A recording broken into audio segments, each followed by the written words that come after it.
Vamos a hablar ahora un poquito sobre la situación de los jubilados en la Argentina, los más castigados, creo yo, por este gobierno nacional y son los más desprotegidos.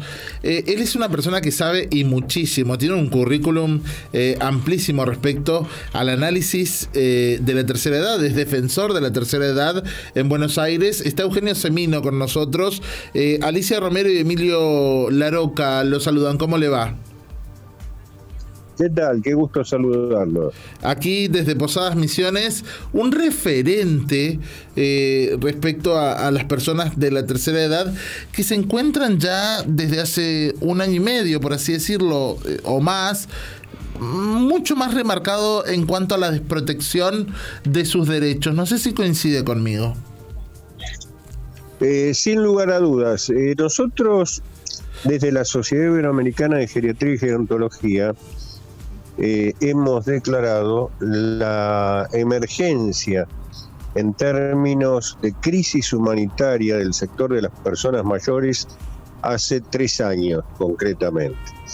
Y lo ratificamos todos los días, este estado de cosas, a través de la Defensoría de la Tercera Edad. Tiene que ver esto con que el haber viene perdiendo poder adquisitivo en forma ininterrumpida desde 2013 hasta la fecha, hasta este momento que estamos hablando. Esto lleva a que tengamos 5 millones de jubilados y pensionados con la ridícula suma de 379.000 pesos que cobran por todo concepto y un millón más de pensiones no contributivas de personas con discapacidad que están en el orden de los 320.000 pesos. La canasta del jubilado, que se publica semestralmente, la última medición para el mes de abril de este año, la próxima será en octubre, estaba con gastos de vivienda en 1.200.000 pesos. Por lo cual, lo que estamos viendo es que el haber se ha convertido prácticamente en nada, y nosotros estamos planteando frente a un sistema político del cual todos son culpables, todas las administraciones que van pasando objetivamente, más allá de las simpatías que pueda tener uno u otro con tal o cual fuerza o con tal o cual persona, vinieron viendo cómo se deterioraba la seguridad social sin tomar medidas al respecto, que hoy ya afectan no solo lo que ha pasado, que pasa con las personas mayores que han perdido su calidad de vida, sino que se pierden vidas, ¿no? Quienes trabajamos en la atención directa vemos esto muy brutalmente y muy trágicamente, por eso lo tomamos desde otra dimensión, que es la que creemos que debiera la política en la totalidad de sus actores y variables encargarse. No está pasando, ¿no? Ha dicho una frase muy fuerte, que es que se están perdiendo vidas justamente por el deterioro de la calidad de vida. ¿Qué se puede hacer en estos casos para que no quede impune, Eugenio? Mire, nosotros, más allá de que históricamente venimos cuestionando las acciones de cualquier ejecutivo en términos de lo que se han generado para perder los saberes de los jubilados, este poder adquisitivo que señalaba, pero sabiendo a su vez que los tiempos de nuestra justicia, sobre todo cuando el jubilado se trata, son vaticanos. Lo que estamos reclamando hoy, y más allá inclusive de acciones políticas como la sanción de la última ley, que bueno, está a la espera de ser o no vetada por parte del Ejecutivo, que disparatadamente aseguró que iba a ser nuevamente vetada.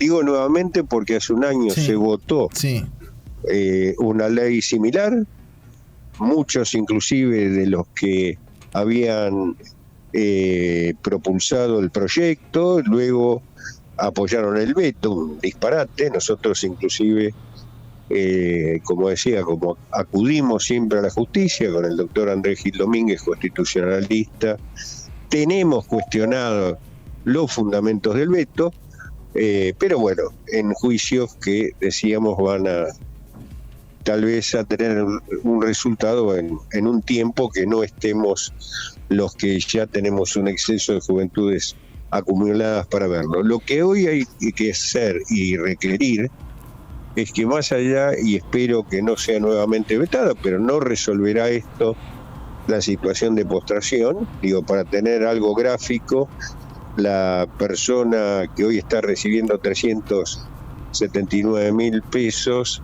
va a llegar a los 440.000, no le mueve el amperímetro de necesidades, y la persona con discapacidad apenas estará 390.000 pesos, por lo cual lo que vemos que el panorama, bienvenido sea que no se vete, pero en cualquier caso tampoco mueve el amperímetro, como decíamos, de la situación. Por lo cual estamos requiriendo que se decrete la emergencia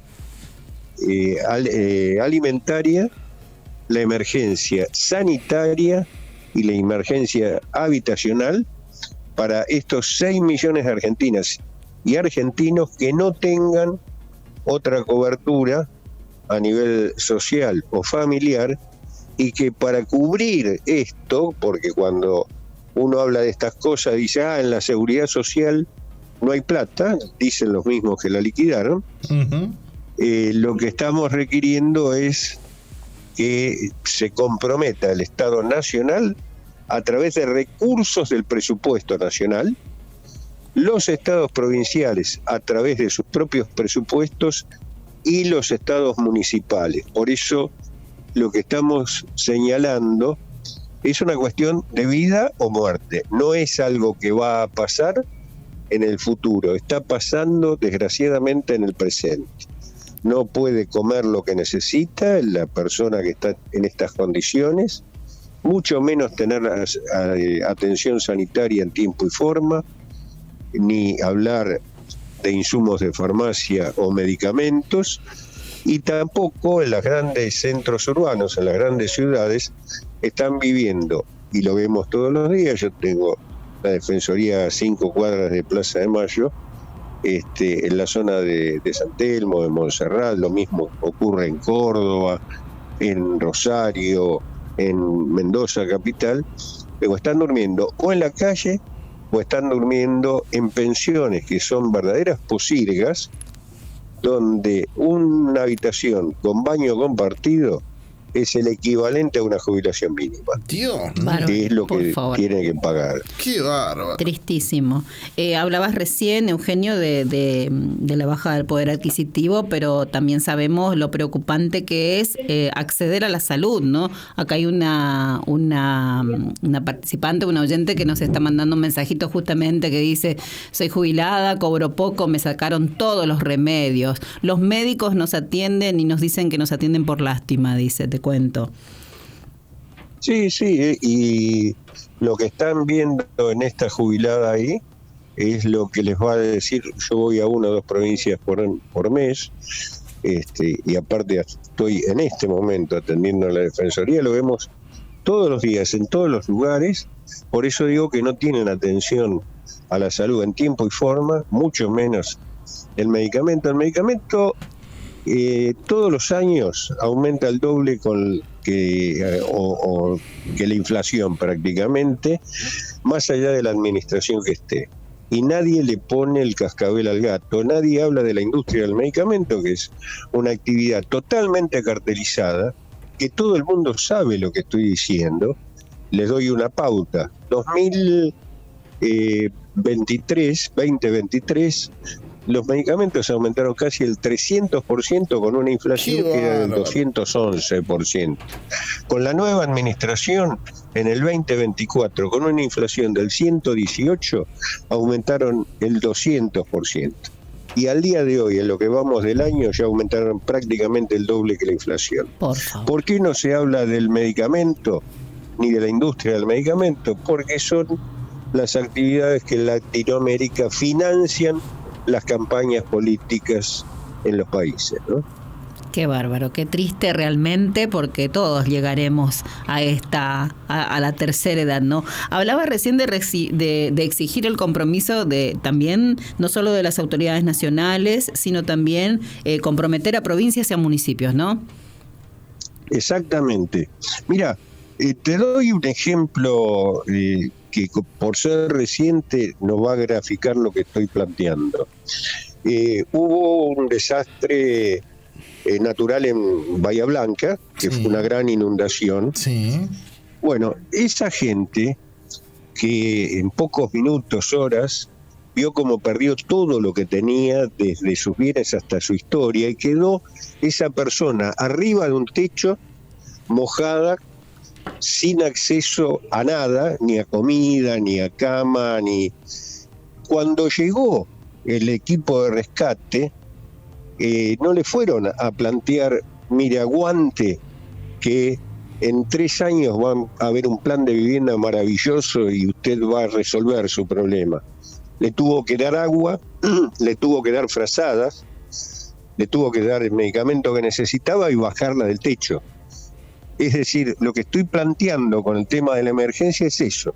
Démosle de comer al que hoy no puede, démosle el hábitat, el techo necesario, y atendamos su drama de salud, y que después los políticos discutan todo lo que quieran, que hablan de reformas estructurales de la seguridad social, que hablen de su financiamiento también, etcétera, etcétera. Pero primero tenemos que evitar que se muera la gente, ¿no? Eugenio, te consulto, ¿recordás a Norma Pla? No solo que la recuerdo, sino que he tenido una amistad, y yo en aquella época, no es que sea tan viejo hoy, lo soy, pero en los 90, 89, 90, tenía a cargo de los programas y los hogares públicos de personas mayores y de personas con discapacidad en la ciudad. Uh-huh. Por lo cual era mi área.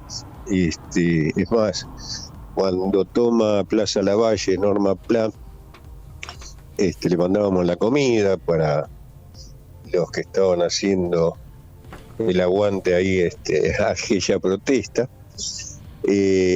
Bueno, en aquel momento eran 150 pesos o dólares que cobraban los jubilados de la mínima, y el reclamo era por 450, que era el nivel de la canasta mínima. Sí. Ahora, ¿cuál era la diferencia con lo actual? Es más, te aclaro que lo que eran las marchas eran 40, 50 mil personas que íbamos de Congreso a Plaza de Mayo. Claro, porque está tan en boga la serie de Carlos Saúl Menem, que le tocó a Norma Pla lidiar con el gobierno de Menem y con Cavallo. Miré hace poco un documental de Norma Pla, cómo la operaban, cómo la desprestigiaban.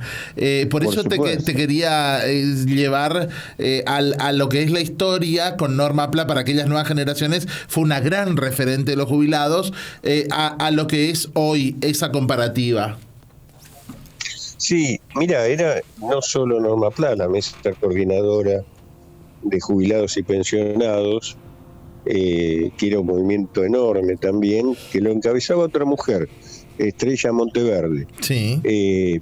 Pero eran miles y miles que se movían. Y mira, te cuento toda la secuencia muy rápidamente porque va a tener que ver con la serie.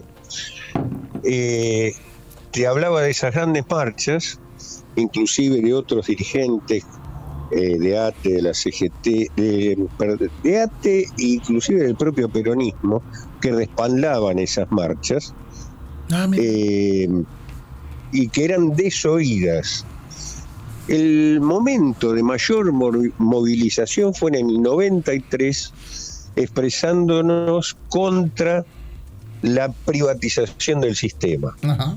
Ahí no solo se había opuesto a la CTA, bueno, vivía Germán Atala, vivían otro tipo de dirigentes, se logró demorar la privatización, el grupo de los 8, con Chacho Álvarez, con el Conde Ramos, con otros diputados.